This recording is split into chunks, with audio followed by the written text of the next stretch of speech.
I'm getting ready to change out some strings and cables, and one topic that just continually comes up is why doesn't my bow match the specs identically that my company has for my axle-to-axle length and my brace height?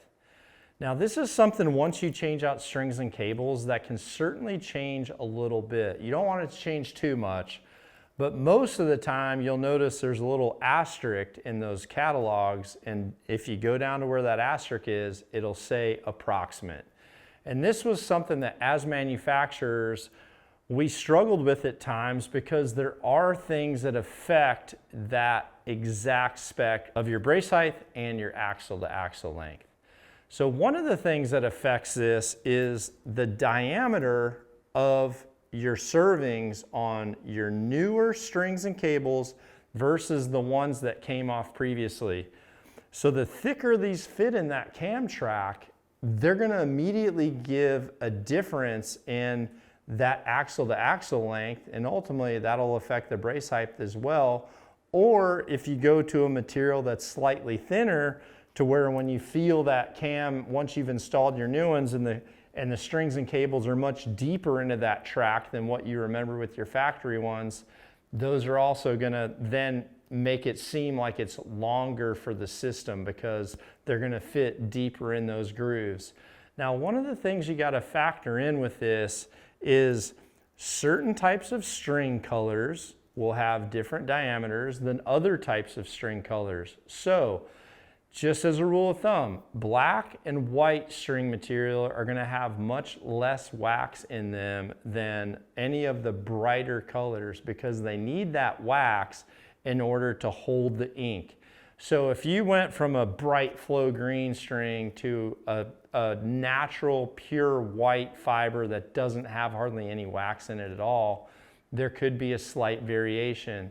And the way you're going to adjust for that is twisting up a string or a cable to try to get those specs back where they were before.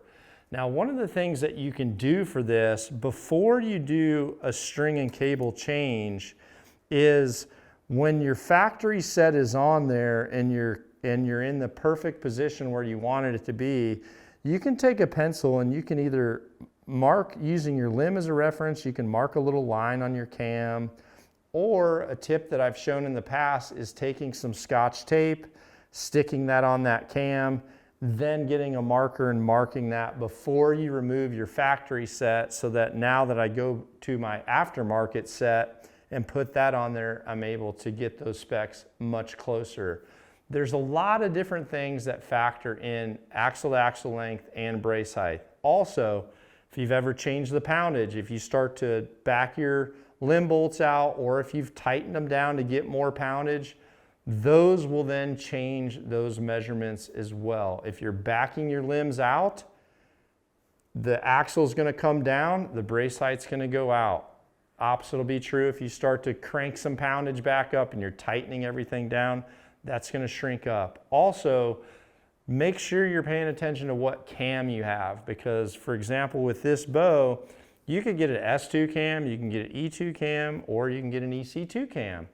So each of those cams could have a slightly different depth from where the string is on the cam here to that axle length, which would affect your brace height.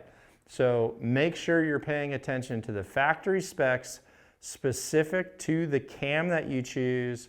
Make sure your bow is bottomed out if you want to get those specs closer to the factory specs, because that will be how they're measured.